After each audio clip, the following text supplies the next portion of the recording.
안녕하세요. 1차 시험을 앞두고 실전 모의고사 3회를 진행하는데 우리 이페스 코리아 이페스 손사에서 3회를 이제 해설 강의도 특별하게 이번 해에는 진행을 합니다. 시험 보시고 해설 강의 풀으시면서 기존에 알던 문제, 또 교재에 있던 문제, 기출됐었던 문제인데 유형이 약간 변형된 문제, 그리고 또 전혀 출제되지 않았었던 문제들, 그러나 이론과 내용을 좀 충실하면 풀 수 있었던 문제, 또 그 부분과 기본 강의 시간 때 풀어오지 않았었던 문제들, 좀 다양한 문제들을 넣어서 이제 모의고사 문제를 출제했고요. 그때 좀 푸실만 하셨는지 모르겠습니다. 애초부터 매번 손사이론 강의 시간 때마다 말씀하지만 손사이론은 사실 100점 맞기 어려워요. 그리고 상당히 고득점을 하는 것도, 고득점을 노리고 공부하는 것도 굳이 그렇게 바람직하다 생각하지 않아요. 과락을 넘기고 한 70점 정도 수준의 점수만 획득해도 전혀 부족함 없는 과목이고요. 고득점을 노리기 위해서 정말 열심히 준비하고 다양한 문제집, 시중에 있는 모든 것들을 다 본다 해가지고 더 2차 시험에 플러스 점수를 주는 거 아니니까 딱 넘길 수 있을 정도만 합격하는 걸 제가 원한다고 말씀드렸는데 그 정도 수준에 딱 부합합니다. 이 정도 공부하시면 되고요. 기출됐던 문제들과 제가 나눠줬던 문제, 그리고 이 모의고사 문제들을 위주로만 복습하시고 푸셔도 충분히 시험에서 그 정도 점수 받을 수 있으니까 부담 갖지 않고 또 남은 시간 열심히 공부하시기 바랍니다. 1번 문제, 여러분들 이제 1회차 1번부터 사실 PPT 이 프로젝트 없이 제가 강의를 항상 해가지고 이 강의 자체가 조금 어색하기는 한데요. 이게 안 쓰니까 좋기는 좋네요. 문제 보면서 교육, 지식, 재산, 성격 등 개인의 환경에 따라 불확실성의 크기를 달리하는 위험은 이거 뭐예요? 이 주관적 위험에 대한 설명이죠. 주관적 위험은 동일한 위험이라 하더라도 주관적인 가치에 따라서 위험의 크기가 달라지므로 그 위험이 주관적으로 느끼는 본인의 위험의 크기가 달라질 수 있잖아요. 그래서 어떤 사람은 제가 이거 설명하면서 음주운전 설명을 한번 했었던 것 같은데 어떤 사람은 음주운전이 위험하지 않다라고 본인이 느낄 수도 있잖아요. 그죠? 객관적으로 볼 때는 위험이 굉장히 높은 위험인데도 어떤 사람은 위험을 못 느낄 수도 있고 어떤 사람은 위험을 느낄 수도 있고 그런 차이에서 위험을 분류하죠. 객관적 위험과 주관적 위험의 분류인데 서브젝티브 리스크. 답 3번이죠. 다음 중 위험에 대한 설명으로 옳지 않은 것은 자동차 사고는 순수 위험이다. 2번 경기 변동이나 천재지변은 근원적 위험이다.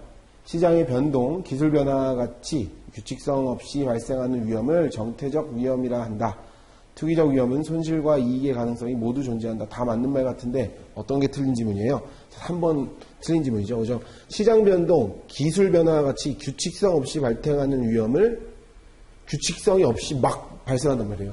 우리 정태적이다, 동태적이다 이런 말 많이 하잖아요. 또는 이런 말 하죠. 동적이다, 정적이다 이런 말 많이 하잖아요. 막 이렇게 활동적인 것들을 동적이라고 그러고 정적이다 그러는 거 뭐라 그래요? 좀 이제 가만히 앉아 있는 것들을 정적이다라고 말하잖아요. 시간의 변화에 관계없이 막 움직인단 말이에요. 예측이 불가능한 사실 엄밀히 말하면 규칙성이 없이 발생해요. 이걸 동태적 위험이라고 하죠. 정태적 위험은 시간의 변화가 큰 흐름에 따라 크게 변동되지 않는 위험을 말해요. 기본 시간 때 다 설명했던 내용들이니까. 시간의 흐름, 발생 빈도나 규모가 크게 변하지 않는 게 정태적 위험이에요.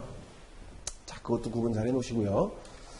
하이니치 도미노 이론의 대형, 작은 사고, 사소한 징후의 발생 비율 중 사소한 징후에 해당하는 비율은 제가 이거 답안에도 실어놨는데요. 이게 그림을 좀 그리면 비율이 어떤 비율로 나타나냐면 이게 이 도미노 그림으로 이렇게 설명을 하면 대형 사고는 잘 발생하지 않는다 이거예요. 한 1. 작은 사고는 보통 한 이 정도 사고들은 한 29. 사소한 징후, 이게 사고인지 아닌지도 잘 모를 정도의 사소한 징후는 300의 비율로 이거 한 번도 시험에 나온 적 없는데 이 하이니치 이론을 도미노 이론을 설명하면 이 표가 항상 나오니까 요거 정도까지만 우리 한번 대비해보자는 거예요. 이게 뭐예요? 인간의 가실에 대한 부분들을 강조하는 거잖아요. 그죠? 에너지 방출 이론하고 비교되는 거였죠. 그죠? 그거까지 확인해 놓으시고. 답은 3번이겠죠. 그죠? 이거는 제 교재에 있는 내용이에요. 이전 내용인데 내용을 조금 제가 변경했었어요. 자, 리스크, 페릴, 해자드, 로스의 연관성에서 기억, 니은의 알바르게 연결된 것은 인화성 물질 근처에 흡연 후 부주의로 인화성 물질의 담뱃불이 먼저 주택에 화재가 발생하고 주택이 전소됐다. 이때 인화성 물질은 뭘까요? 인화성 물질은 또 일반적인 것보다 더 높은 물리적 위험을 말해요. 그죠? 피지컬 해자드. 그리고 흡연 후 부주의. 이거는 해자드라고 간단하게 정하지만 사실 뭐에 가까워요? 모레일 해자드에 가깝죠. 그렇죠? 그리고 화재는 화재 자체가 이제 손인, 사고, 발생된 거잖아요. 이건 페릴이죠, 페릴. 보험 사고라고 말하는. 주택의 전소, 로스. 자, 그럼 답이 어떻게 되나요? 피지컬 해자드, 이제 2번이 되겠네요, 그죠? 이것도 어렵지 않았을 거예요. 자, 이건 여러분들이 아마 문제 보신 분들 처음, 이거 뭐야? 이거 처음 나온 거예요. 이제 위험 관리를 논할 때, ERM이라고 해가지고, Enterprise Risk Management. 그러니까 기업의 위험 관리예요, 이것도. 큰 의미로. Enterprise, 기업, 회사, 이런 뜻이잖아요. 회사나 기업의 위험 관리를 조금 더 폭넓게 설명한 거예요. 리스크 매니지먼트 자체에 기업이라는 특수한 경우들을 보면서 우리가 공부한 충분한 위험의 크기들, 여기에 나와 있는 이제 해설 여러분들이 보시면 아시겠지만 그 내용들에 대한 부분들, 이해가 안 가는 부분들은 사실 없거든요. 내부 환경, 이제 크게 ERM은 내부 환경, 목표, 인식, 평가, 대응, 통제 활동, 모니터링으로 구분된다. 자, 우리 그냥 일반적인 리스크 관리를 할 때, 리스크 매니지먼트를 할 때 했던 것들을 한번 생각해 보시면 뭐가 있었는지 인식 기억나시죠? 인식해야 되잖아요. 그리고 측정하고 평가해야 되는 거. 여기 다 나와 있는 거예요. 측정하고 평가하고 그 다음에 선택하죠. 어떤 것들을 선택해가지고 위험 관리를 할 것이냐. 그죠? 거기에 이제 세부적인 내용들을 우리가 공부했잖아요. 그리고 나중에 결국 모니터링하고, 이걸 또 다시, 피드백 해가지고 지속적으로 관리를 해야 된다라는 것까지 우리가 알고 있는 내용들을 조금 더 세분화한 것 뿐이지, 특별한 내용이 있는 건 아니란 말이죠. 자, 내부적 환경은 어떤 것들을 말할까요? 우리나라 기업이 대표적인 그런 게 많죠. CEO 리스크라고 보통 말하는데, 경영자의 정직, 그죠? 그리고 기업의 윤리가치, 이런 것들을 말하는 거고, 목표는 직면한 리스크에 대한 적절한 조치와 기업의 영속성, 안정성, 신속한 회복을 위해서 빨리 리스크 관리 목적이 그거니까요. 그죠? 목표가 그거잖아요. 사전적 목적, 사후적 목적, 이런 것들을 우리가 공부했었던 거 기억나는데, 결국 사고가 나서 빨리 원상 회복시키는 게, 리스크 관리에 있어서 가장 중요한 부분들이긴 해요. 또, 사고가 발생하지 않도록 교육이나 여러 가지 방면들에 있어서 노력해야 되는 것도 마찬가지입니다.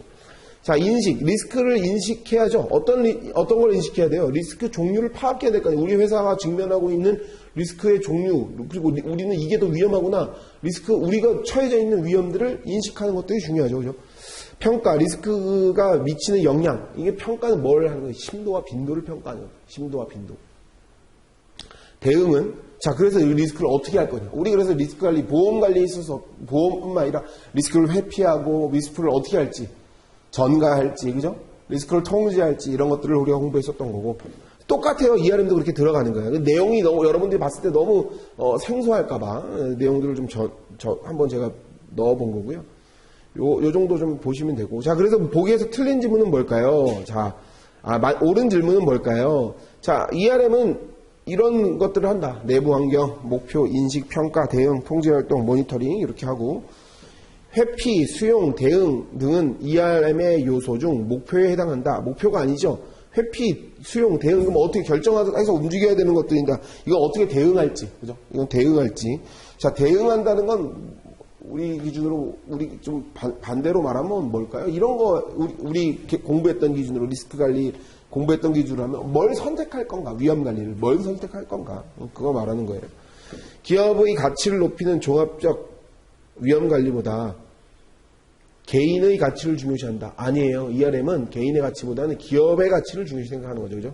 자, 승인, 검증, 권한의 부여와 같은 ERM의 요소, 같은 건 ERM의 요소 중 대응에 해당한다. 아니죠. 승인이나 검증, 권한을 부여해서 적극적인 리스크를 관리하는 건 통제 활동들을 말하는 거예요. 요거는 좀 내용만 조금 이해하시고 시험에 나올 수도 있겠지만 안 나오는 내용들을 좀 여러분들이 추가적으로 좀 보시라고 제가 문제에 냈었습니다. 답 1번이었죠. 리스크 관리 과정의 절차 중 리스크를 인식. 자, 우리 이거 인식하고 발견하는 단계에서 사용할 수 있는 직간접적인 방법으로 옳지 않는 것은, 자, 이건 제가 교재에 있는 내용들을 좀 발췌해서 설명한 거예요. 인식할 때, 자, 기업이 처해 있는 위험을 발견해야 될 거 아니죠. 그 발견하기 위한 그 여러 가지 절차들. 현장을 조사하는 방법이 가장 좋죠, 그죠, 사실은. 근데 이제 그거를 모든 위험들을 하나하나 다 움직일 수가 없으니까. 자, 일단 기업이 처해져 있는 이제 재무제표, 그죠? 재무제표, 예전에는 뭐 대차대조표 이런 말 많이 했는데, 재무제표를 통해서 어디에 뭐 부채와 어떤 내용들이, 재산 상황들이 어떻게 되고 있는지를 확인할 수 있을 거고, 업무의 흐름을 알 수 있는 내부 지침, 이것도 중요한 거죠. 어떤 플로우웨이에서 이렇게 쫙 움직여지는데, 그것들을 확인할 수 있는 내부 지침서를 가지고도 확인할 수 있고, 기업의 과거 통계 자료, 이것도 굉장히 중요한 자료가 될 수 있죠. 아, 과거에 이런 것들이 사고가 나더라. 과거에 이런 것들이 우리에게 굉장히 위험으로 다가오더라. 이런 것들을 확인할 수 있죠. 또 기업의 영속성 유지. 아, 이건 틀린 말이네요. 그죠? 기업의 영속성 유지는 뭐예요? 목적이에요, 목적. 그죠? 리스크 관리의 목적이지, 이건 인식을 발견하는 단계에서 들어가는 건 이제 옳은 지문이 아닌 거죠. 그죠? 자, 뭐 어떻습니까? 어렵지 않죠?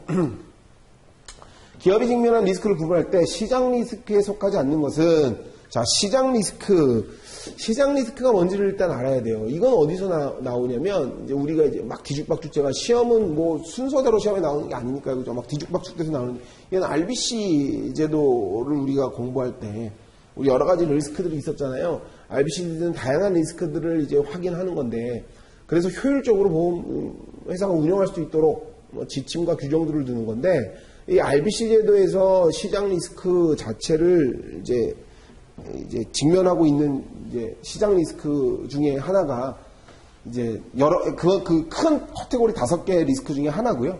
그 시장 리스크에 속하는 그것들이 뭐가 있냐면 금리, 환율, 그리고 상품 리스크까지는 이제 시장 리스크에 속해요. 신용 리스크는 전혀 큰 범주에 있는 리스크죠. 그죠? 신용 리스크는 거래 상대방이 신용으로 인해서 내가 생겨나는, 거래 상대방이 뭐 부도를 났다거나 뭐 이런 걸로 내가 생겨날 수 있는 리스크들을 말하는 건데, 그 신용 리스크하고 시장 리스크는 큰 범주에 있는 리스크지 이 하위 개념에 해당하지 않는다. 시장 리스크 안에 금리, 환율, 상품 리스크가 포함된다. 아마 제가 이것도 정리한 게 있는데, 그 정리한 것들을 좀 이제 뒤에 가면 나와요. 그거 보시면서 정리하시면 되고. 자, 8번. 다음 중 손실 예방과 손실 감소 의 위험관리 기법이 잘못 연결된 것은, 자, 음주 단속 예고제. 이거 뭐예요? 음주운전 우리가 할 거니까, 음주운전 단속할 거니까 너네 음주운전 하지 마. 이거 함으로써 뭐 하는 거예요? 사고 발생을 미연에 좀 예방하는 효과가 있죠. 그죠? 자동차 에어백. 이건 뭐야? 사고가 이미 난 거예요. 사고 나기 전에도 터지는 게 아니잖아요. 그죠? 사고가 나면 에어백이 터져요. 그죠? 그럼 이만큼 사고 날 걸 좀 줄일 수 있는 효과가 있죠. 그죠? 손실 감소의 효과가 있는 거예요. 안전교육 및 안전수칙 및 교육. 이것도 뭐예요? 안전교육해서, 야, 이거 위험한 거니까 니네 이거 작업할 때 조심해라. 손실을 예방하기 위한 거예요. 그죠? CCTV는 손실 감소가 아니라 이것도 손실 예방 기법이에요. CCTV를 둠으로, 동네에 CCTV 설치되어 있으면 도둑들이 사고, 이거 CCTV 있네? 여기 하지 말아야겠다. 이 예방의 효과가 좀 있는 거거든요. 자, 틀린 지문은 4번이 됩니다. 자, 다음 해자들 중 나머지 분류가 다른 해자들은 도난보험에 가입 후 관리 부지, 이거 뭐예요? 방관적, 모레일 해자들을 말하는 거예요. 그죠? 자동차 운전 중 핸들 조작, 핸드폰 조작, 이건 뭐예요? 이것도 모레일 해자돼요. 그죠? 왜? 보험 들었으니까, 들면 안 되지. 운전하면 안 되는데, 보험에 가입했으니까 부주의와 방관적인 상태들을 말하는 거라고 했잖아요. 사고, 손해방지의 노력을 게을리함, 이것도 방관적 위험에 해당하죠. 자, 들린 지문은 4번. 쉽게 찾을 수 있죠? 방안은 인위적인 고의사고잖아요. 그죠? 모랄 해자드죠. 자, 리스크 관리하는 방법을 크게 리스크 통제와 리스크 재무로 나누는데, 리스크 재무에 해당하는 관리 기법은, 리스크 재무는 내 돈이 아니라 남의 돈으로 하는 거예요. 그죠? 리스크, 이제 통제는 사실은 내가 하는 거란 말이에요. 내가 할 수 있는 것들을, 기업이 당면한 주체에서 내가 할 수 있는 것들을 말하는데, 이제 구분을 하면, 리스크 회피는 뭐예요? 리스크 분리, 리스크 통제, 손실 통제, 이거 전부 다 리스크를 통제하는 거. 그러니까, 이제 제가 내용 설명을 다시 하면, 리스크 통제와 리스크 재무는 돈으로 뭘 해결하는 거고, 리스크 통제는 어떠한 말 그대로 리스크를 줄이기 위한 노력들, 경감과 예방을 위한 노력들을 하는 거란 말이에요. 그럼 리스크 재무에도 내 돈으로 하는 게 있고 남의 돈으로 하는 게 있잖아요. 그죠? 리스크 재무는 내 돈으로 하는 경우에는 보유하는 걸 말하고 남의 돈으로 하는 거는 우리 쉽게 말하면 전가시키는 거예요. 계약상 전가도 있고요. 그죠? 대표적인 게 보험으로 통한 전가들이 보통 있게 되는데 그 전에 리스크 통제는 내가 위험을 어떻게 할지를 결정하는 거다. 아예 그냥 내 자체가 위험을 나 이제 이거 못해. 리스크 회피해버릴 거야. 라는 게 있고 리스크를 하나하나 제어하면서 통제하는 것들이 있을 수 있겠죠. 이걸 줄이기 위해 노력하고 이거 사고 발생의 확률을 낮추기 위해 노력하는 것들이 있을 수 있을 거고 리스크는 분리와 결합. 이것도 엄밀히 말하면 리스크 회피의 한 부분으로 들어가는 거고 리스크 보유는 아까 제가 얘기했던 이 재무에 해당하죠. 뭐예요? 내 돈으로 내가 리스크 돈으로 어떻게 해결해 보겠다라는 부분이잖아요. 그죠? 요거는 좀 찾을 수 있을 겁니다. 3번이 되죠. 리스크 보유는 리스크 재무와 통제에서 리스크 관리 기법이 다른 거니까. 요 1, 2, 4번은 같은 말이 같은 리스크 통제에 해당하는 거고 리스크 재무는 보유. 그죠? 보유와 전가가 있는데 지금 여기 보유는 이제 다른 분류가 되는 거죠. 일반적으로 경상비 또는 준비금을 적립하는 것이 적합한 위험은 자, 경상비 준비금은 뭐예요? 결국 내 돈으로 내가 해결하고 메꾸겠다는 얘기거든요. 그러려면 위험이 크면 돼야 안 될까? 손실의 심도가 크면 돼. 빈도는 잦아도 내가 뭐 이 정도는 충분히 메꿀 수 있다고 하면 상관없는데 빈도가 만약 아주 빈번하게 그러니까 심도가 한 번에 사고 나면 아주 큰 심도가 일어날 수 있는 대형 재난 같은 경우는 경상비나 준비금으로 해결하기가 어려워요. 그래서 그거는 맞지 않은 지문인 거고. 그럼 뭐가 좋을까요? 일단 빈도는 잦아지면 이것도 보험으로 하기엔 일일이 보험으로 접수하고 손이 많이 간단 말이에요. 빈도는 많은데 심도가 낮은 것들이 경상비나 적립금으로 처리하기 좋죠. 그래서 심도가 낮고 빈도가 높은 위험 몇 번이나요? 4번에 해당하네요. 그죠? 자, 4번에 해당하네요. 이거는 좀 이제 어떤 심도와 빈도가 모두 높은 위험 이거 이거는 우리 아는 거예요. 그냥 회피해버려야죠. 뭐. 사고도 많이 나고 이거 맨날 한 번 났다 하면 손실도 너무 큰 거는 이제 회피해버리면 되는 거고. 각 이제 심도와 빈도의 크기에 따라서 어떤 위험 관리를 선택적으로 해야 되는지에 대한 우리 여러분들 많이 공부하셨을 겁니다. 너무 중요한 거고 이렇게 나올 수도 있고 뭐 좀 분리해서 나올 수도 있으니까 꼭 그건 준비해 놓으시고요. 보험으로 담보할 수 있는 위험이 아닌 것은 자 보험으로 담보할 수 있는 위험이 아닌 것은 그 보험으로 담보할 수 있는 위험이 뭐예요? 일단 보험으로 담보할 수 있어야 되는 건 우연한 손실이어야 돼, 그죠? 우연해야 돼, 그죠? 우연한 손실, 그죠? 그리고 동질 다수의 위험이 존재해야 돼요. 이거 뭐 당연히 맞는 말이고, 그죠? 대이변적이지 않아야 되고, 틀린 건 뭐나요? 자, 예상 손실이 크지 않을 것. 이거 너무 크지 않으면, 예상 손해가 크지 않을 것. 이거는 보험으로 굳이 안 하고, 아까 얘기했던 적립금이나 경상비로 처리할 수도 있는 거예요. 위험의 처리 주체가. 그러니까 효율보단 비효율이 효율성에서 낮아질 수 있어요. 자, 예상 손해가 크지 않다라는 건 보험은 빈도는 많이 발생하지 않지만 한 번 사고 났을 때 큰 것들을 손실로 담보해야 된단 말이에요. 보험은. 그런데 손해가 크지 않으면 그냥 경상비로 처리하죠. 보험으로 적합하지 않지. 이 손해는 1번이. 자, 복합보험에 대한 설명으로 틀린 것은 이거는 제가 제 문제 교재에 나와 있는 것 같아요. 담보의 공백과 중복이 발생할 수 있다. 이 지문이 틀린 지문 같은데, 그죠? 담보의 공백과 중복이 발생하죠. 발생할 수 있다. 틀린 지문이요. 왜 복합보험은 공백이 잘 발생할 가능성이 많지 않아요. 왜? 막 갖다 넣어놓으니까 오히려 중복은 발생할 확률이 있지만 공백되진 않아요. 나머지 2, 3, 4번은 지문들은 다 맞는 내용이고 지문에 나와 있는 내용입니다. 담보의 효율성을 사실 극대화시키는 거죠. 복합보험은. 자, ART의 한 유형으로 기업이 외부 자금 조달이 어려워져서 금융기관이나 투자자에게 미리 정한 조건으로 주식을 발행하거나 일정한 금액으로 주식을 매도하는 행위를 허용하는 계약은 자, 이건 뭐예요? 자, 이게 조건부 자본, 그죠? 그리고 조건부 채권, 차입, 자본, 이거 기억하시는지 모르겠어요. 나와 있었던 건데, 제가. 이거 설명을 좀 하면, 기업이 지금 이것처럼 어떠한 리스크, 예상하지 못한 리스크가 있을 때, 예상하지 못한 리스크들을 이제 담보하기 위해서 미리 약정을 해놓는 거예요. 자, 우리 회사는 이런 일을 하다가 이런 사고가 날 수 있거든. 이런 사고가 나면 우리가 좀 어려워지잖아, 갑자기. 그러니까 니네가 일정하게 그 금액을 정해놓은 그 금액 비율로 해가지고 우리한테 얼마 다 대출을 좀 해줘. 조건부로 니네가 우리한테 돈을 좀 줘. 뭐 어떤 사고가 나가지고 우리가 기업이 어려워지면 우리가 일정한 정해놓은 약정에 의해서 돈을 빌려오는 거예요. 근데 돈 빌려오는 게 끝이 아니죠. 나중에 좀 회복되면 이거 다시 채무를 상환해야 되는 거예요. 자, 그러면 그게 뭐예요? 빌려오는 게 이거 1번. 그죠? 조건부 이제 차입이라고 우리가 보통 표현하는데 이게 빚이잖아요. 빚가 빚. 돈 이제 자본에 대한 빚이 생겨나는 거죠. 땡겨오는 거예요. 가지고 오는 거고. 그리고 지금 우리가 문제에 주어진 설명은 뭐예요? 두 가지 경우가 있는 거예요. 사고가 나가지고 우리가 보험 사고가 발생해가지고 기업이 직면한 위험 때문에 자금 사정이 어려워져가지고 돈을 빌려올 수도 있고.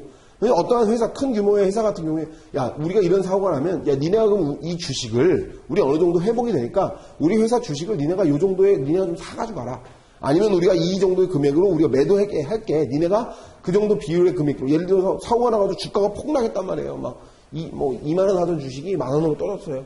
그래도 우리가 약정해 놓은 한 17,000원 정도의 니네가 우리 주식을 매입해라.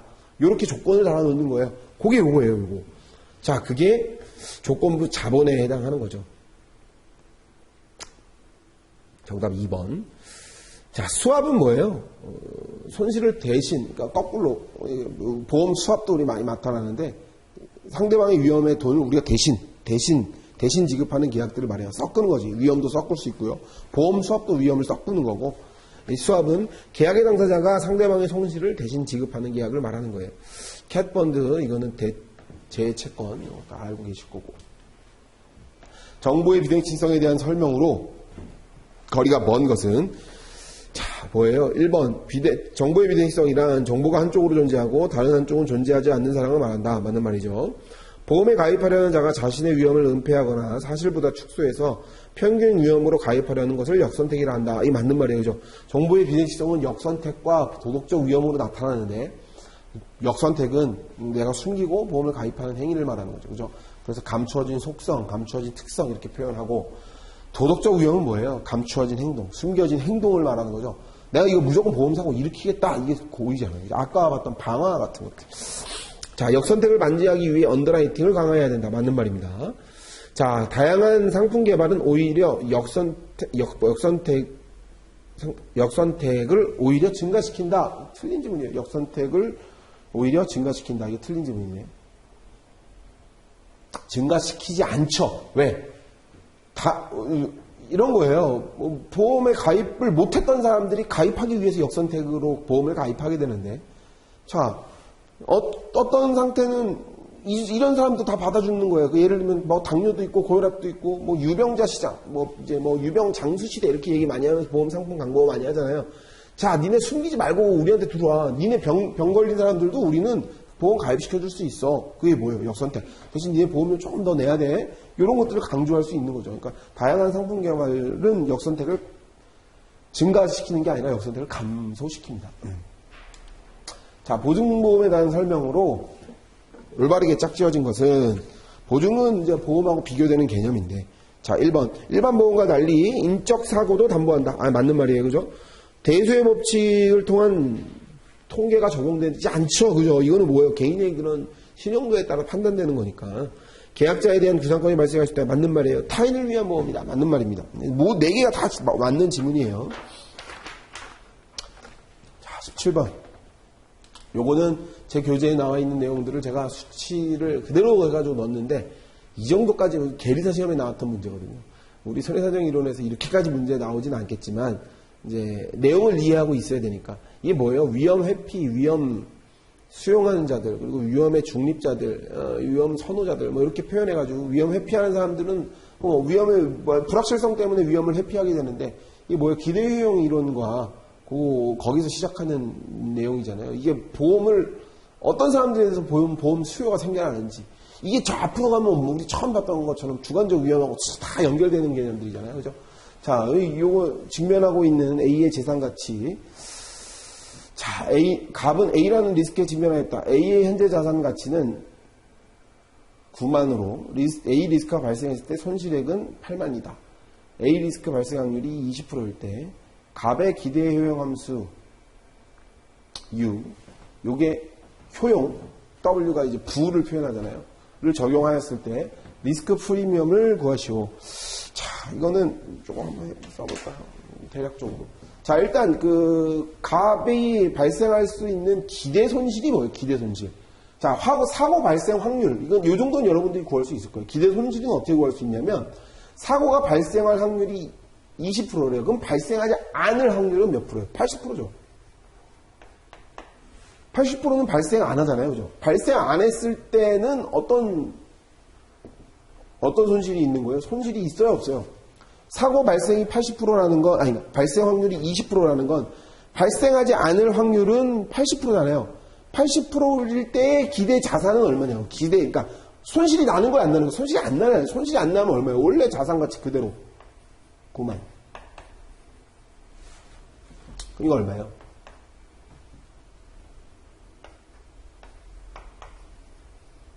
72,000. 여기 나오죠? 자, 두 번째. 그럼 요거하고, 기대 효용은 요거하고 또 필요하죠. 사고가 발생했을 때 80%로는 안 나는데, 발생 확률은 20%잖아요. 20%일 때는 자산이 얼마나 돼요? 88만 원의 손실이 난다며요. 그럼 남은 거 얼마? 10만 원밖에 안 남잖아요. 자, 80%일 때는 9만 원이고, 20%일 때는 만 원밖에 안 남게 되는 거예요. 그죠? 이거 얼마예요, 그러면? 2천. 그러면 총 기대 자산 자체는 얼마나요? 7만? 자, 이해하셨죠, 여기까지? 자, 기대 자산은 7만 4천이에요. 그럼 7만 4천이라는 거는 이거는 이제 순보험료를 구하라 그러면 여기서 얼마 구하면 16,000원 순보험료를 구하면 돼요. 16,000원 내고 위험을 전가시킬 수 있는 거거든요. 자, 그럼 기대 효용함수를 적용시켜보면, 기대 효용함수를 적용시켜서, 어떻게 하면 되냐면, 여기다가 이렇게 씌우면 돼, 그냥. 자, 요렇게 정하라 그랬으니까.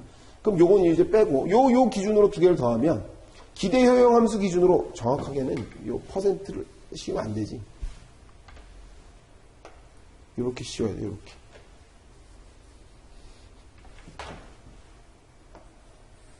요렇게 씌워가지고 진행을 해야 돼요. 자, 요렇게 씌워서 진행하면, 요거는 100이 될 거고, 그죠? 요거 지우면. 요거는 300이 되겠네요, 그죠? 그러면 20, 이건 260이 될 거예요, 아마, 그죠? 240, 200, 이건 20. 그럼 더하면 260. 그럼 여기 W 없애기 위해서 제곱하면, 요거에 제곱을 하면, 이거 제곱하면 얼마 나오나요? 67,600원이 나와요. 자, 이제 이 그림을 여기로 그리면은 우리 확실성 등가 혹시 기억나시는지 모르겠는데 그 내용 설명하면 여기서 요렇게 증가한단 말이에요. 효용이 요렇게 증가해요. 요 효용 증가분, 자, 즉 원래는 요 효용이 있던 자들. 자, 얘한테 요 그림도 기억나시는지 모르겠어요. 자, 요거까지 결국 얘는 아까 우리 얼마에서 74,000원에서 67,600원까지 이 기대 효용함수, 요 효용이 요 정도로 낮아져도 얘는 이 74,000원에서 원래 74,000원에서 자, 67,600원까지 보험료를 부과해도, 낮아져도 보험이 낮아진 리스크 프리미엄, 이게 요거의 차액이 되는 거예요. 마이너스 67,600원. 그럼 이거 얼마나요? 6,400원인가요? 그렇네. 리스크 프리미엄은 6,400원. 이거 시험에 나올 가능성은 저는 극히 낮다고 보지만, 리스크 프리미엄이 뭐고, 요거를 구하는 것들까지 계리사 시험에 예전에 나왔었던 거거든요. 요 교재에도 제가 자세하게 설명해 놨으니까, 요 계산 풀이 과정만 조금 확인해 주세요. 즉, 위험 회피자들, 위험 선호자들, 위험 중립자들에서 리스크 프리미엄, 보험료를 얼마를 더 부과한다고 하더라도 보험을 가입하는 거예요. 자, 이 사람은 아까 얘기했던 이 6만 4천, 이 16,000원의 보험료만을 부과해도 이게 객관적인 위험 기대 가치잖아요. 그런데 이 위험 효용 가치로 따지면 여기에 6,400원 더 얹어서 보험료를 부과해도 그럼 보험료 얼마? 23,400원을 부과해도 22,400원을 더 부과해도 얘는 보험 가입한다 이거예요. 6,400원 보험료를 더 내도 누가? 위험의 회피 의형을 갖고 있는 사람들. 그 사람들은 뭐예요? 가만히 있어도 위험의 불안감을 느끼는 사람들인데 보험료를 더 부과시켜도 보험 가입하겠다 이 얘기거든요. 그럼 보험료를 얼만큼 더 부과할 거야? 라는 걸 묻는 거예요. 이 리스크 프리미엄은. 야, 얼마를 더 보험을 부과해도 니네가 보험 가입하겠니? 라는 걸 찾는 문제죠. 그러니까 원래는 74,000 아까 처음에 우리가 했던 기대 소득 그냥 기대 소득 얘는 처해져 있는 기대 소득은 이기잖아요. 객관적인데 보험료를 더 부과시켜도 6,400원을 더 부과시켜도 보험을 가입한다. 그거에 대한 내용들이다. 그러니까 위험 회피자들은 돈 더 내고도 보험 가입한다. 그 내용이니까 그거까지만. 자, 보험료율 산정법에 대한 설명으로 틀린 것은 자, 보험료율 산정법 등급료율과 개별료율이 있다. 맞는 말이죠. 손실률 방식, 순보험료 방식과 달리 기존의 보험료율을 상향 또는 하향으로 조정한다. 아, 손실률 방식은 그죠? 손실률 방식은 자, 이것도 맞는 거죠. 자, 판단료율은 과거의 손실의 경험을 반영하여 장래의 보험료율을 결정하는 방식이다.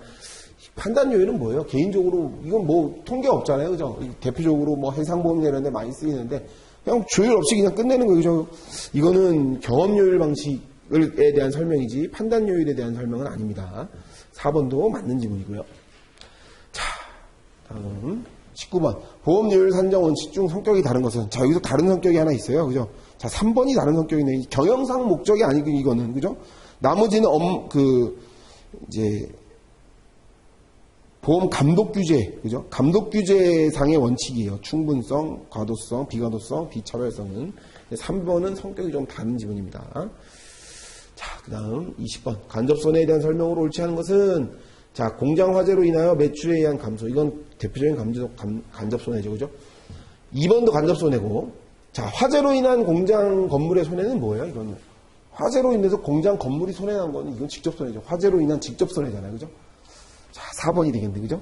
자, 보험시장의 수요를 증가시키는 요인으로 거리가 먼 것은 국민 소득이 증가하면 보험 수요가 증가할까요? 증가하죠. 왜? 돈이 있어야 보험 가입하니까. 당연한 거예요. 그죠? 예기치 못한 각종 위험의 증가, 그렇죠? 옛날에는 위험하다고 느끼지 못했던 것들이 많이, 옛날에는 그냥 강아지들 집 묶어만 놨지, 강아지 데리고 산책하는 게 뭐, 일반적이지 않았었던 것 같은데, 강아지가 근데 요즘에 그런 큰 대형견들을 몰고 가다가 막 문단 말이에요. 예기치 못한 사고들이 많이 생겨나요. 예기치 못한 위험이 증가하면 보험 수요가 늘어나요. 자, 인구가 증가하는 것도 마찬가지고, 위험 보편의 원칙은 이건 뭐예요? 이건 관계없는 내용이에요. 그죠? 3번이 틀린 지문이 됩니다. 자, 회사 지침에 의하여 평균 위험보다 회사에서 이제 보험 많이 가입 좀 시켜 라는 지침이 내려와서 평균 위험보다 높은 위험의 청약이 늘어났어요. 그렇게 해가지고 많이 가입을 시킴으로써 언더라이팅 부서에서 할 수 있는 대처 방안으로 가장 거리가 먼 것은 손해사정 인력을 줄인다. 이게 틀린 지문이에요. 재보험, 불안전담보, 보험 가입의 한도를 정해놓는 것들은 전부 다 언더라이팅 부서에서 자기네가 조율할 수 있는 거예요. 그죠? 정답은 1번이 됩니다. 보험회사의 수익구조에 대한 설명으로 틀린 것은 이거는 문제법은 뭐예요? 자, 4차 손익 이거 뭐예요? 보험 거래 수익을 통해서 생겨나는 예상 손실보다 실제 손실의 차이 말하는 맞는 말이고 비차 손익은 뭐예요? 이거 비용 손해보험보다 생명보험이 그 주요성이 더 크다. 비용은 생명보험 손해보험 상관없죠. 돈 생명보험이라고 그래 손해보험이라고 그래가지고 불 덜 켜고 손해보험이라고, 생명보험이라고 해서 책상이 더 좋은 이건 아니에요. 비용의 문제는 똑같죠. 이거 틀린 지문이에요. 그죠? 이 차익은 이자 수익. 이거는 이제 생명보험사가 더 중요하죠. 왜? 역마진의 우려가 있기 때문에 비차손은 생명보험사가 더 훨씬 중요합니다. 자, 4차 손익은 언더라이팅과 보험 계리부서의 역할이 매우 중요하다. 맞는 말이죠. 왜냐면 보험 적당하게 요율 잘 산정해가지고 보험료를 잘 부과해서 받아야 그리고 또 걸을 건 적당히 걸러야 예정 손실과 실제 손실이 맞아지기 때문에 4번 지문도 맞는 지문이 돼요. 2번 지문이 틀린 지문이죠. 자, A 보험회사에서 5만 대의 차량에 보험을 가입하였다. 1년간 기 발생된 손해가 3,500만 원이었을 때 총 보험료에서 차지하는 부가보험료는 30%일 때 순보험료 방식으로 구한 보험료는, 자, 이건 이 정도 문제는 이제 여러분들 이제 눈 감고도 풀 수 있어야 돼요. 자, 기 발생된 손해니까 보험 계약 가입자 수가 얼마예요? 5만 대죠, 5만 대. 5만 대에서 3,500만 원의 손해가 났다. 일단 순보험료를 구하려면 요거의 사고에 의해서 나간 보험료를 구하면 되거든요. 요거 지우고 3,500 나누기 5 얼마예요? 700이죠. 맞죠? 3, 5, 7, 그치, 700. 그럼 이게 700이 뭐예요? 이게 순보험료예요. 자, 순보험료인데 총 영업보험료를 구하는 거는 자, 1-분의 여기 이 부가보험료 차지하는 부분들. 이게 뭐예요? 총 보험료에서 부가보험료가 얼마를 차지하는 거예요? 30%를 차지한다며. 여기에 우리가 순보험료 700만. 그거 얼마예요? 0.7이네 이건. 그거 1,000원. 자, 그럼 다음 얼마예요? 2번. 이건 충분히 구할 수 있으니까 이거는 이 정도 문제 시험에 나올 거예요. 네. 이 정도는 풀 수 있어야 됩니다. 뒤에도 뭐 이런 기출문제들 많이 만들어놨어요. 이것도 좀 보시고. 자, 언더라이팅에 대한 설명으로 가정이 아니라 가장거리가 먼 거, 오타네. 그죠? 가장거리가 먼 것은, 자, 언더라이팅과 재보험은 밀접한 관계가 있다. 맞는 말이에요. 그죠? 요율의 적정성은 언더라이팅에 아무런 영향을 미치지 않는다. 아니죠. 요율 적정성은 요율이 낮고 높은 거에 따라 언더라이팅 부서가 언더라이팅을 엄격하게 할지, 언더라이팅을 느슨하게 할지 결정할 수 있는 중요한 요인이 돼요. 이것도 틀린 질문이에요. 그죠? 2번이 맞는 거고. 3번, 4번 다 맞는 말이에요. 자, 26번. 자, 다음 중 재보험 시장에서 보험 요율이 낮아지는 요인으로 가장 거리가 먼 것은 낮아지는 거예요. 보험 요율이 낮아지는 거. 자, 보험회사 간의 심한 경쟁. 이건 낮아지게 하죠. 왜? 얘네가 이만큼 하네? 우리는 좀 더 싸게 하자. 우리는 이만큼의 보험 요율을 산정해야 되는데, 요거보다 조금 더 낮출 수 있겠죠. 경쟁이 심화되면. 자, 보험 요율 변동에 대한 관련 기관의 감독 규제. 그렇죠. 관련 기관에서 감독 규제를 강하게 한다고요. 감독 규제를 강하게 하면 당연히 요율은, 이리니 적정성을 올려야 되는데, 올리지 마. 이렇게 낮춰버린다고요. 자, 그 다음에 대형 사고가 발생. 요거는 보험 요율이 낮아지는 게 아니라 사고로 인해서 손해율이 높아지고 보험 요율이 올라갈 것 같은 느낌이 들어요. 맞죠? 이건 틀린 질문 같아요. 자, 금리 인상은 왜 그럼 낮아질까요? 금리 인상이 되면 이거예요. 보험회사는 이 보험거래 수익뿐만 아니라 아까 얘기했듯 이게 투자 수익으로도 손해를 그러니까 이익을 많이 챙길 수 있는데 금리가 인상되면 보험회사들은 많은 계약을 유치해가지고 많은 계약을 유치해서 결국 뭘 해야 되는 거? 투자 수익으로 많은 수익을 올리겠다라는 전략이거든요. 그러면 금리가 인상되면 보험 요율을 낮춰서 우리가 가입을 안 시켜주던 사람들도 가입을 시켜준다고요. 왜? 투자 수익을 더 많은 것들을 올릴 수 있으니까. 자, 비록 조금의 손해가 발생할 수는 있겠지만 예기치 못한 손해가 조금 더 발생할 수는 있겠지만 그래도 보험 요율을 낮춰서 진입 장벽과 문턱을 낮추고 금리 인상으로 얻어지는 투자 수익들을 올릴 수 있는 그런 것들. 그러니까 요거는 충분히 둘 수 있죠. 3번. 자, 손해사정 업무와 관련 없는 것은 자, 보상한도의 설정은 이건 언더라이팅 부서에서 하는 거예요. 그죠? 1번이 틀린 지문이에요. 그죠? 자, 지급준비금의 적립 대상이 아닌 것은 1번 이것도 제3자로부터 지급받을 수 있는 금액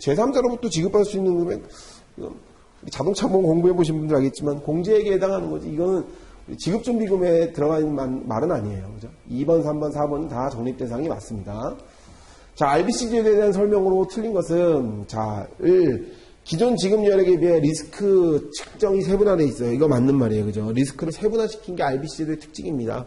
RBC 비율은 지급 여력 금액을 지급 여력 기준 금액으로 나눈 것을 말한다. 이것도 맞는 말이고요.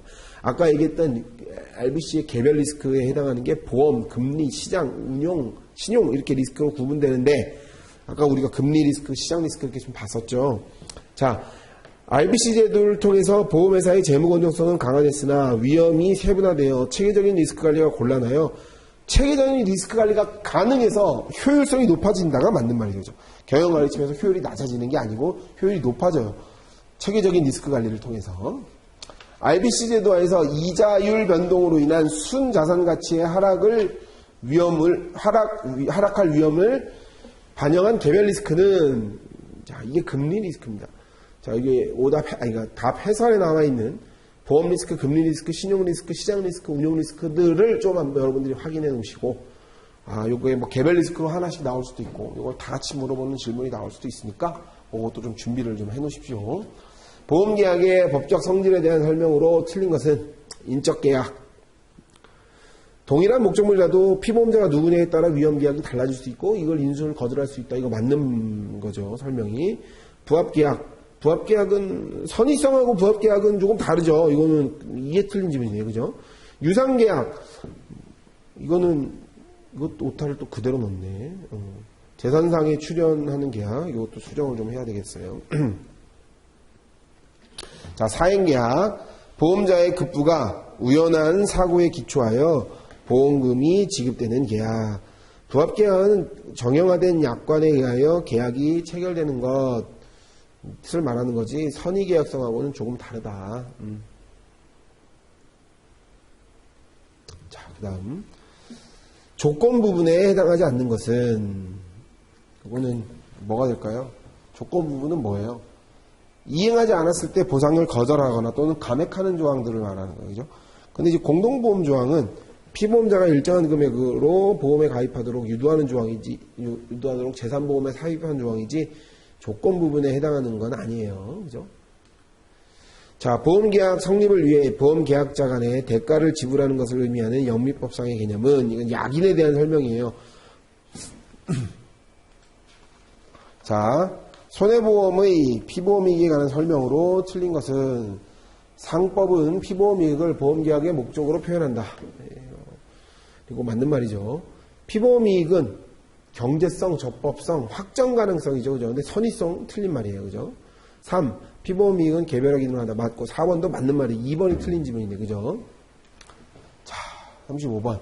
자, 요거하고 아까 제가 얘기했던 순보험료 방식하고는 좀 비교를 해 놓으시면 여러분들 이해를 할 수 있을 뻔할 거예요. 자, 확률이 얼마예요? 얘는 지금. 사고. 이 확률 분포에서 구해야 되는데. 일단, 직접 공제를 먼저 하는 거예요. 직접 공제하면 이게 얼마예요? 20이죠. 20의 확률이, 이거는 얼마죠? 0.6을 하니까 20에 0.3을 하는 거죠. 자, 이게 10 빼면, 마이너스 10 빼면 20이고, 20에 0.3은 6이잖아요. 그죠? 자, 이건 10 빼면 얼마예요? 10에 0.5 하면 5잖아. 그죠? 이거는 10 빼고 10 빼니까 이거 다 공제되고 줄 게 없는 거고, 11의 순보험료는죠. 자, 11인데, 순보험료의, 부가보험료는 순보험료의 20%래요. 순보험료의 20%니까, 여기에 20%, 여기에 20%면 얼마예요? 2.2. 그러면 총 얼마예요? 13.2. 답은 4번이 되는데, 이 지문은 4번이 되는 건 맞는데, 자, 우리 아까하고는 좀 다른 거야. 아까는 만약 여기서 이렇게 문제를 줘. 부가보험료는 순보험료의 20% 이렇게 안 주어지고, 영업보험료에서 부가보험료가 차지하는 비율은 30%였다. 이렇게 나왔잖아요. 자, 영업보험료에서 차지하는 부가보험료가 만약에 20이다. 이렇게 되면 문제 어떻게 주어지는 거냐면, 순보험료 아까 11에서 여기서 0.8을 해야 돼. 0.8을. 이해가요? 1-0.2. 근데 이렇게 구하는 게 순보험료 방식으로 총 영업보험료를 주어졌을 때 비교를 하라는 얘기예요. 근데 만약 부가보험료를 순보험료의 그냥 20%를 그거에 구해라. 그럼 순보험료 아까 11에 20%를 곱해서 하면 되는 거예요. 자, 이해 가셨어요? 차이를? 자, 순보험료가 총 영업보험료에서 차지하는 부가보험료의 비율은 30%다. 이렇게 주어지면 1-30 해가지고 아까 같이 순보험료 방식대로 구해야 되는 거고, 요것처럼 그냥 부가보험료를 순보험료에 구해라 라고 하면 이렇게 구하. 요거 두 개를 좀 비교해가지고 여러분들 준비를 24번 아까 봤던 24번하고 이거 두 개를 좀 비교해가지고 풀이 과정을 이해해 놓으십시오. 공동보험 조항에 대한 설명으로 틀린 것은, 공동보험 조항은 요율의 형평성을 유지하기 위해 하는 것이 가장 큰 목적이다. 맞는 말이죠. 물가 인상으로 인한 문제점이 발생할 수 있어요. 그죠? 그래서 소손해의 경우 조사 면제 조항 등을 두기도 합니다. 자, 4번 지문 틀린 지문이죠. 관련이 있죠. 그죠? 통제를 하게 되죠. 왜냐하면 자기 부담금이 생겨날 수 있으니까. 다음 중 보험 가입 강제되는 보험이 아닌 것은, 자, 이거는 이제 자동차 보험 공부하신 분들 다 아시겠으니까 대인배상 2는 강제되지 않아요. 그죠? 대인배상 1이 강제되죠. 나머지 보험들은 다 강제됩니다. 이거는 기출됐던 문제예요. 여러분들 한 번에 정리할 수 있기 때문에 타보험 조항을 한 번에 정리하는 문제인 건 참 좋은 문제 같아서 문제 한번 냈고, 이거는 아마 풀이 과정이 다 나와 있으니까 풀어보시면 이해하실 수 있을 겁니다. 뭐가 제일 적게 산정되나요? 비례분담 조항이 가장 적게 되죠. 자, 그 다음에 신고교환 공제에 대한 설명으로 옳지 않은 것은, 신고교환 공제가 뭐예요? 큰 것을 새 걸로 바꿔주면서 그 차익분을 공제하겠다는 거잖아요. 이거 실손보상의 원칙하고 대표적으로 관계가 있는 거예요. 자, 중고품을 신품으로 교환하여 보험 목적물 자체의 가격이 상승하면 그 가격에 대한 상승분에 대한 그 부분을 실손보상해야 되니까 공제하는 거란 말이에요. 그러니까 1번, 2번 당연히 다 맞는 개념이고, 3번도 기계보험의 경우 분손해 수리를 신품으로 교환하더라도 교환하지 않는다. 이건 맞아요. 왜냐하면 기계보험은 그 제품 쓴다고 신품으로 가액이 늘어난다고 이 사람이 좋아지는 게 없거든요. 어차피 그 기계 계속 돌려야 되는 거거든요. 이건 공제하지 않고, 신고교환 공제는 그 차익이 현저하지 않아도 절대, 신고교환 해가지고 뭐 500원 늘어나면 그거 주는 거지. 뭐 그렇게 공제하겠어요. 그죠? 이건 4번 지문이 틀린 지문이에요. 이건 잘 체크 좀 해놓으세요. 신고교환 공제에 관한 문제. 이게 실손보상의 원칙과 사실 관계 있는 거예요. 그죠? 40번. 국민건강보험에 대한 설명으로 옳지 않은 것은 이것도 강제되죠. 그죠? 그리고 전 국민이 뭐 가입자 내지 피부양자 자격을 얻고, 이것도 맞는 말이에요. 그죠? 그럼 보험료 수준과 관계없이 보험급여는 균등하게, 그렇죠. 보험료를 더 많이 냈다고 우리는 이거 똑같은 혜택을 똑같은 병원 가서 누가 돈 더 많이 내고, 수급권자를 제외하고 뭐 더 많이 내고 덜 많이 내고 이런 건 없잖아요. 그죠? 이건 장기 같지만 보험료 매년 인상하거든요. 매년 1년 단위로 보험료가, 건강보험료가 올랐네요, 줄었네요, 올랐네요. 단기 계약입니다. 자, 2번이 틀린 지문이 됩니다. 자, 요거 뭐 1회차 여러분들 난이도가 그렇게 새로운 문제들을 제가 많이 넣었어요. 좀 그래가지고 여러분들 어려울 수도 있었겠지만 요 정도 문제 풀었는데 한 70점 나온다, 75점 나온다, 그러면 여러분들 전혀 문제 안 되니까요. 자, 조금 이따가 우리 2회 문제로 다시 만나겠습니다.